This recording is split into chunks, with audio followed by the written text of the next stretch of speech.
மனமாற்றமே உண்மையான மாற்றம். அத பத்தி ஒரு கதை பார்க்கலாமா? ஒரு ஆசிரமத்தில் எல்லோருடைய ஆசைகளையும் நிறைவேற்றி வைக்கும் ஒரு சக்தி வாய்ந்த குரு இருந்தார்.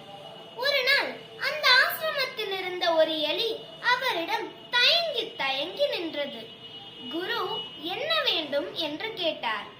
குருவே, உங்களை தரிசிக்க வரும் அனைவருடைய கவலைகளையும் தீர்த்து எவ்வளவோ வரங்களை கொடுக்கிறீர்கள்.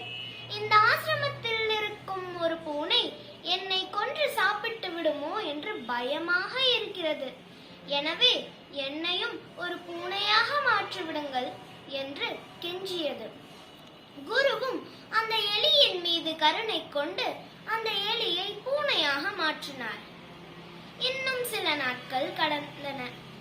மீண்டும் அந்த பூனை குருவிடம் வந்தது. குரு என்னவென்று கேட்டார். அதற்கு அந்த பூனை, தன்னை அந்த ஆசிரமத்தில் இருக்கும் ஒரு நாய் தினமும் துரத்துகிறது. எனவே என்னை ஒரு நாயாக மாற்றிவிடுங்கள் என்று கெஞ்சியது.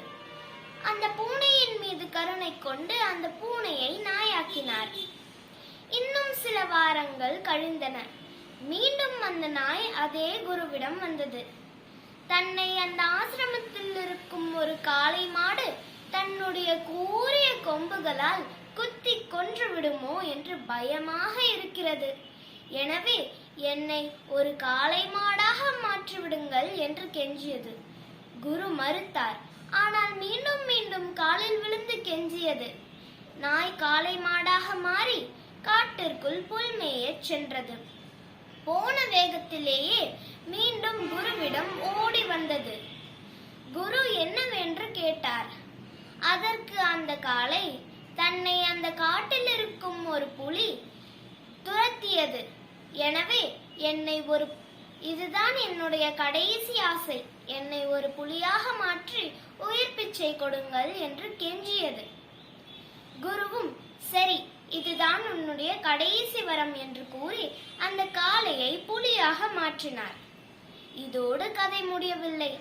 அடுத்த வாரம் அந்த புலி மீண்டும் அதே குருவிடம் வந்தது. தன்னை அந்த காட்டில் இருக்கும் ஒரு வேட்டைக்காரன் வேட்டையாட துப்பாக்கியோடு வந்தான். எனவே உயிருக்கு பயந்து ஓடி வந்து விட்டேன் என்று கூறியது.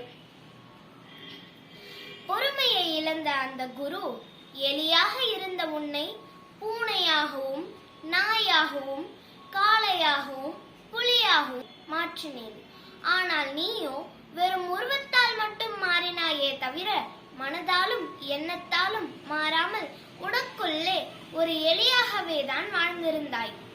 நீ மனதால் என்னவாக இருக்கிறாயோ அதுவாகவே உடலாலும் இருந்து விட்டு போ என்று கூறி அந்த புலியை மீண்டும் எலியாகவே மாற்றினார். இக்கதையின் நீதி: உடலால் ஏற்படும் மாற்றம் உண்மையான மாற்றம் இல்லை. மனதாலும் எண்ணத்தாலும் மாறும் மாற்றமே உண்மையான மாற்றமாகும். நன்றி.